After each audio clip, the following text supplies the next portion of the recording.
யாழ்ப்பாணத்தில் இளைஞன் வாழ்வெட்டு குழுவால் வெட்டப்பட்டு கொலை செய்யப்பட்ட சம்பவம் பெரும் அதிர்வலைகளை ஏற்படுத்தி இருக்கின்றது.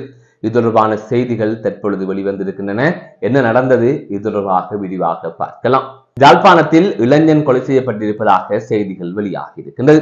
இடுபாலை மணத்தடி பகுதியைச் சேர்ந்த இளைஞனை இவ்வாறு கொலை செய்யப்பட்டிருக்கின்றார்.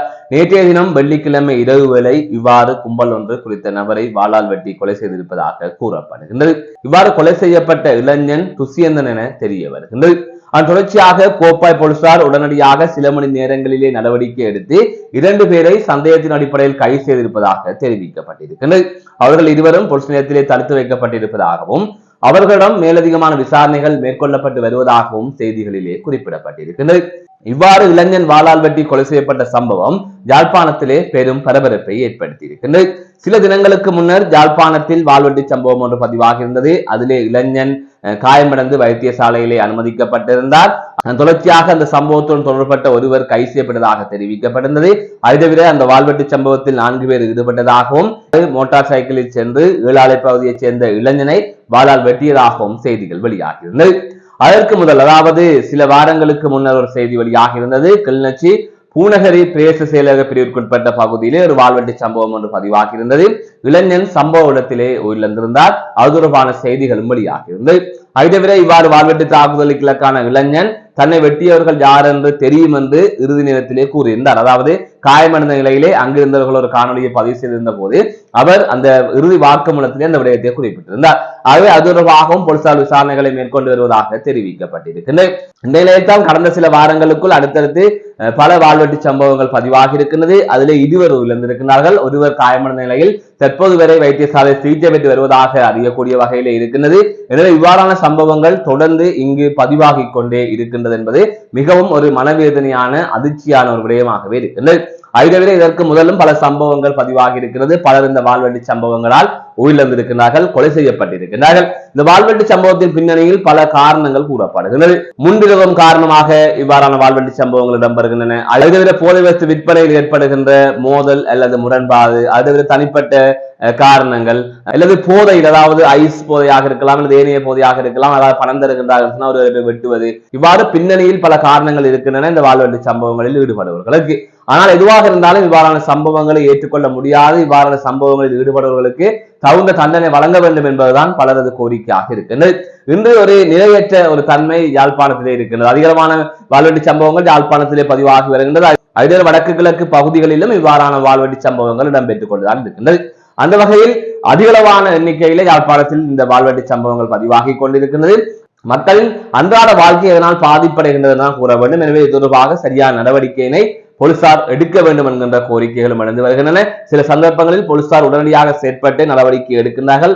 அந்த வகையில் தான் இந்த சம்பவம், அதாவது நேற்றைய தினம் இடம்பெற்ற சம்பவம் தொடர்பாகவும் சில மணித்தியாலங்களிலே 2 பேரை போலீசார் சந்தேகத்தின் அடிப்படையில் கைது செய்திருக்கிறார்கள். எனவே தொடர்ந்து இவ்வாறு உடனடியாக குற்றவாளிகள் கைது செய்யப்பட்டு இந்த வாள்வெட்டு கலாச்சாரத்திற்கு ஒரு முற்றுப்புள்ளி வைக்கப்பட வேண்டும் என்பதுதான் பொதுமக்களின் கோரிக்கையாக இருக்கின்றது. புத்தளம் வெண்ணப்புவ உள்கிட்டியாவ எனப்படுகின்ற பகுதியில் கைகள் மற்றும் கால்கள் கட்டப்பட்ட நிலையில் முதியவரின் சடலம் மீட்கப்பட்ட சம்பவம் பெரும் அதிர்வலைகளை ஏற்படுத்தி இருக்கின்றது. ஒரு வீடொன்றுக்குள் அறையில் இருந்து இவ்வாறு அவரின் சடலம் இனங்காணப்பட்டிருப்பதாக தெரிய வருகின்றது. குறித்த நபர் அந்த வீட்டில் காவலாளியாக பணிபுரிந்து வருகின்ற 64 வயதுடைய நபர் என்று அறிய முடிகின்றது. இந்த நிலையில் அந்த வீட்டின் உரிமையாளர் உள்ளிட்ட குடும்பத்தினர் ஐரோப்பிய நாடொன்றில் வசித்து வருவதாகவும் இந்த நிலையில்தான் குறித்த வீட்டின் பாதுகாப்பிற்காக குறித்த காவலாளி இருந்து வந்ததாக தெரிய வருகின்றது.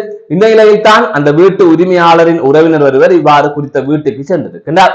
அந்த சந்தர்ப்பத்தில் தான் நபர் கைகள் மற்றும் கால்கள் கட்டப்பட்ட நிலையில் அறை ஒன்றுக்குள் சடலமாக இருந்ததை கண்டுபிடித்திருக்கின்றார். அதன் தொடர்ச்சியாக இது தொடர்பாக போலீசாருக்கு தகவல் வழங்கப்பட்டிருக்கின்றது. இந்நிலையில் குறித்த வீட்டில் கேடிஎஸ் ரக வாகனம் ஒன்றும் நிறுத்தப்பட்ட நிலையிலே அந்த வாகனமும் மாயமாகி இருப்பதாக கூறப்படுகின்றது. இந்த நிலையில் சிலர் வந்து அந்த வாகனத்தை திருடுவதற்காக குறித்த முதியவரை கொலை செய்துவிட்டு அந்த வாகனத்தை திருடி சென்றிருப்பதாக முதற்கட்ட தகவலின் அடிப்படையிலே கூறப்படுகின்றது. இந்த சம்பவத்துடன் தொடர்பட்டவர்கள் யாரும் இதுவரை கைது செய்யப்படவில்லை. இது தொடர்பான மேலதிகமான விசாரணைகள் இடம்பெற்று வருவதாக தெரிய வருகின்றது. ஐரோப்பாவில் உரிமையாளர் உள்ளிட்ட குடும்பத்தினர் இருக்கின்ற நிலையிலே இவ்வாறு புத்தளம் பகுதியில் இப்படி ஒரு கொடூரமான சம்பவம் இடம்பெற்றிருக்கின்றமையானது அப்பகுதியிலே பெரும் பதட்டத்தை ஏற்படுத்தி இருக்கின்றது. இலங்கை ராணுவத்தினால் கொலை செய்யப்பட்ட பாலச்சந்திரன், இசப்பிரியா, சோபா ஆகியோருக்கு நீதி வழங்கப்பட வேண்டும் என்கின்ற அடிப்படையிலே குற்றப்புலனாய்வு திணைக்களத்தில் சிங்கள சட்டத்தரணி ஒருவர் முறைப்பாடு ஒன்றினை பதிவு செய்திருக்கின்றார். அதனைத் தொடர்ந்து அவர் ஊடகங்களுக்கு கருத்தும் தெரிவித்திருக்கின்றார். இது தொடர்பாகத்தான் விரிவாக பார்க்க இருக்கின்றோம். உள்நாட்டு யுத்தத்தின் இறுதி கட்டத்தில் படுகொலை செய்யப்பட்ட, அதாவது இராணுவத்தினரால் கொலை செய்யப்பட்ட இசப்பிரியா, சோபா மற்றும் பாலச்சந்திரன் ஆகியோருக்கு நீதி வழங்கப்பட வேண்டும் என்று குற்றப்புலனாய்வு திணைக்களத்தில் சிங்கள சட்டத்தரணியான தனுஷ்க ரலாஞ்சக ககந்தகம் எனப்படுகின்ற சட்டத்தரணியே இவ்வாறு குற்றப்புலனாய்வு திணைக்களத்திலே ஒரு முறைப்பாடு ஒன்றினை பதிவு செய்திருக்கின்றார். அந்த முறைப்பாட்டில் அவர் பல்வேறு விடயங்களை தெரிவித்ததாக கூறியிருக்கின்றார். அதாவது அந்த முறைப்பாட்டை தொடர்ந்து குற்றப்புலனாய்வு திணைக்களத்தில் அவர் கொடுத்த முறைப்பாட்டை தொடர்ந்து ஊடகங்களுக்கு கருத்து தெரிவித்திருந்தார். அப்போது அனைத்து அரசாங்கங்களுமே யுத்தத்தினால் பாதிக்கப்பட்ட மக்களுக்கு நீதியை வழங்குவதாக கூறிக்கொண்டே ஆட்சிக்கு வருகின்றன. ஆனால் அதன் பின்னர் அவர்களுக்காக எதையுமே செய்வதில்லை. இலங்கையில் ராணுவத்தினால் படுகொலை செய்யப்பட்டவர்கள் தொடர்பாக எந்தவித சாட்சியங்களும் இல்லை என்று கூறப்படுகின்றது. ஆனால் இசைப்பிரியா, சோபா மற்றும் பாலச்சந்திரன் உள்ளிட்டவர்கள் கொலை செய்யப்பட்டமை தொடர்பான சாட்சியங்கள் இருக்கின்றன. அந்த குடும்பத்தினர் சாட்சியங்கள் சொல்ல முன்வரவில்லை. அதை தவிர அவர்களது குடும்பத்தினர், அதாவது இவ்வாறு கொலை செய்யப்பட்டவர்களின் குடும்பத்தினரே உயிருடன் இல்லை என்று அவர் குறிப்பிட்டிருக்கிறார். எனவே இது தொடர்பாக சரியான தீர்வு வழங்கப்பட வேண்டும் என்றும் அவர் வலியுறுத்தியிருக்கிறார். அது தவிர உண்மையிலே யுத்தத்தால் பாதிக்கப்பட்ட மக்களுக்கு ஏதாவது நல்லது செய்ய வேண்டும் என்று சொன்னால் இந்த அரசாங்கம் காணாமல் ஆக்கப்பட்டவர் தொடர்பான விடயங்களுக்கு தீர்வை வழங்க வேண்டும் என்றும் அவர் குறிப்பிட்டிருக்கிறார். அதாவது கடந்த 2009ஆம் ஆண்டுதான் உள்நாட்டு யுத்தம் நிறைவடைந்தது. அந்த சந்தர்ப்பத்திலே ராணுவத்தினரிடம் சரணடைந்த நிலையிலே இசைப்பிரியா மற்றும் பாலச்சந்திரன் ஆகியோர் கொலை செய்யப்பட்டமை தொடர்பான புகைப்படங்கள் வெளியாகின்றது. அதே போல சனல்போ தொலைக்காட்சியும் இது தொடர்பான ஆவணப்படங்களை வெளியிட்டிருந்தது. இது உலகம் அறிந்த விடயமாகவே இருக்கின்றது. இவ்வாறு இருக்கின்ற போது அது தொடர்பாக இந்த இலங்கை அரசாங்கம் விசாரணைகளை மேற்கொள்ளலாம். அதில் ஈடுபட்ட ராணுவத்தினர் அல்லது கொலை செய்ய உத்தரவிட்ட முன்னாள் ஜனாதிபதி அல்லது முன்னாள் பாதுகாப்பு செயலாளர் உள்ளிட்டவர்கள் தொடர்பாக நடவடிக்கை எடுக்க வேண்டும் என்கின்ற ஒரு கருத்தை பலமுறை பலர் வலியுறுத்தி இருக்கிறார்கள். ஆனால் இந்த அளவிற்கு, அதாவது இந்த சட்டத்தனை செய்தது போல் யாருமே செய்யவில்லை என்றுதான் கூற வேண்டும்.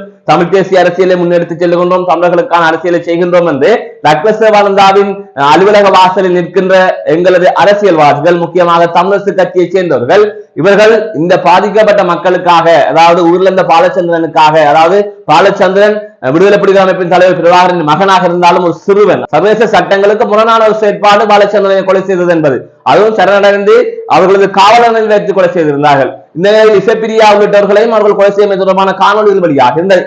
சர்வதேச போர் விதிமுறை, போர் குற்றம் என்று இதனை கருதலாம். அப்படி இருக்கின்றவர் இது தொடர்பாக உறுதியாக வலியுறுத்த வேண்டும். ஆனால் முன்னாள் நாடாளுமன்ற உறுப்பினர் சுமந்திரன் அவர்களே இது தொடர்பாக இங்கு இனப்படுகொலை நடக்கவில்லை என்பது போல அவரும் பேசிக் கொண்டிருக்கிறார். மற்றவர்களும் இது தொடர்பாக மூடி மறைக்கின்றார்கள். அரசாங்கம் இது தொடர்பாக எந்தவித நடவடிக்கையும் எடுக்காமல் இருக்கின்றது. இப்படியான சூழ்நிலையில் இந்த சட்டத்தரணி இப்படி ஒரு முறைப்பாட்டை பதிவு செய்திருக்கிறார். அவர் இப்போது பதிவு செய்திருக்கின்றார். என்ன காரணத்திற்காக இருந்தாலும் சிங்கள சட்டத்தரணிகள் இவ்வாறான விடயத்தை செய்ய முன்வந்திருக்கின்றன என்பது தமிழ் அரசியல்வாதிகளுக்கு, தமிழ் தேசிய அரசியலை முன்னெடுத்து செல்லுகின்றோம் என்று சொல்லுபவர்களுக்கு ஒரு செருப்படியாகவே அமைந்திருக்கிறது.